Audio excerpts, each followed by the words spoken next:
तुमने मेरे तपस्या के दौरान पीने वाले इस शुद्ध जल को केले में परिवर्तित कर दिया। जा, मैं तुम्हें श्राप देता हूं कि तू एक केले के पौधे में ही परिवर्तित हो जाएगा। और तब मैं अपने सामान्य रूप से एक केले के पौधे के रूप में बदल गया। एक गांव में भवानी नाम का एक व्यक्ति रहता था, जिसके दो बेटे थे, जिनका नाम रघुराम और रमेश था। भवानी की पत्नी भी थी, जिसका नाम पूर्वा था।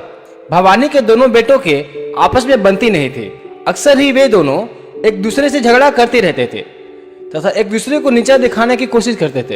एक बार की बात है, रघुराम और रमेश पास के मार्केट में गए होते हैं और तभी रघुराम, जो कि बड़ा भाई था, सब्जी वाले शंकरा से बोलता है, कितना हुआ चाचा आपकी सब्जी का? बोलिए, अब भी देता हूँ आपके सारे पैसे, आप पैसा तो बोलिए। तभी वह सब्जी वाला शंकरा बोलता है, उड़ बाबा, तुमने 2 किलो आलू लिया और 3 किलो बैगन लिया रे बाबा।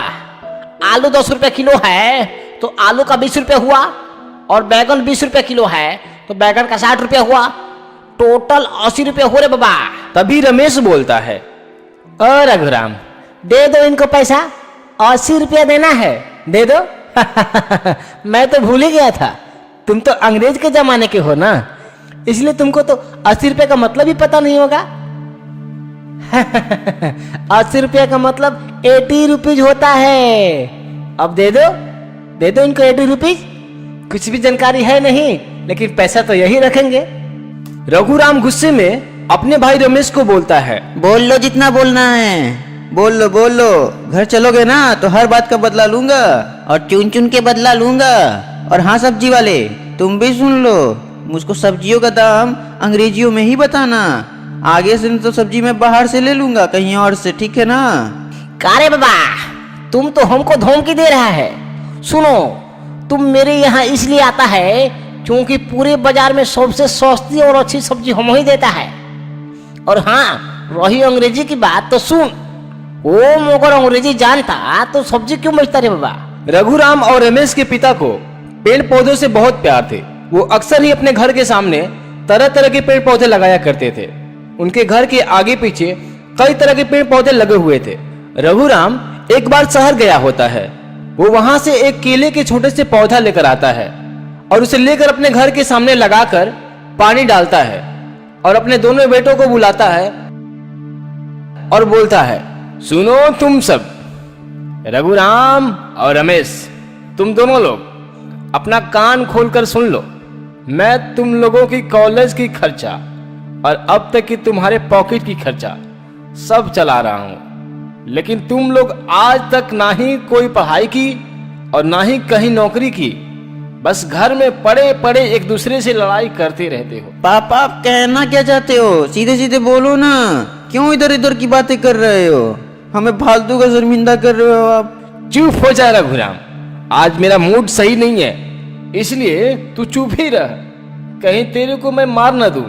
और हाँ, तुम लोगों को मैं यहाँ इसलिए बुलाया हूँ क्योंकि ये केले का पौधा मैंने लगाया है, इसका ध्यान अब तुम दोनों को ही रखना है।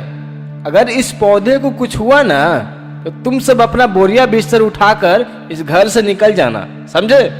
इस तरह से उन दोनों भाई को भवानी उस केले की जिम्मेदारी दे देता है। वे तीनों जब रात होता है तो अपने अपने रूम में सोने के लिए चले जाते हैं। अगले दिन जब वे तीनों आते हैं तो देखते हैं कि वह केले का पौधा छोटे से बड़ा हो जाता है और उस पर बहुत सारे केले के फल लदे होते हैं। वे सभी उस केले पर लदे फल को तोड़कर जैसे ही खाते हैं, एक तेज रोशनी उस केले के पौधे से निकलती है, जिसमें से एक जोकर जादूगर निकलता है, जिसे देखकर रघुराम, रमेश तथा भवानी वे तीनों डर जाते हैं। तभी वो जोकर जादूगर बोलता है, आप लोग घबराओ मत, मैं कोई भूत नहीं बल्कि एक जादूगर हूं। मेरी ऐसी हालत एक साधु बाबा के श्राप की वजह से हुआ है। एक बार की बात है, मैंने नया नया जादू सीखा था और मुझे जादू बहुत अच्छा लगता था, तो इसी कारण से मैं किसी भी चीज को अपने जादू की मदद से दूसरे रूप में परिवर्तित कर देता था। मुझे केला बहुत पसंद था, तो मैं अक्सर ही चीजों को केला में परिवर्तित करता था। एक बार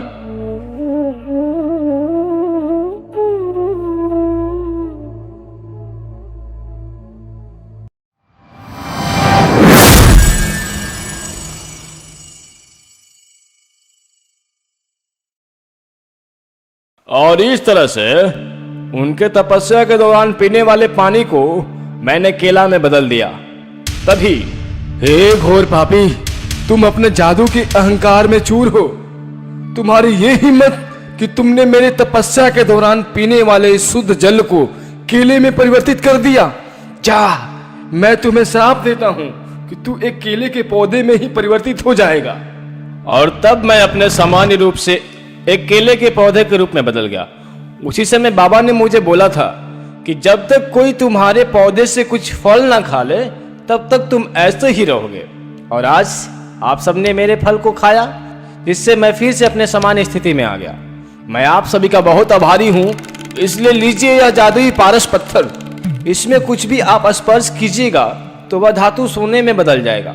इस तरह से वह जोकर जादूगर वहां से चला जाता है और इधर भवानी, रमेश तथा रघुराम भी खुशी खुशी रहने लगते हैं।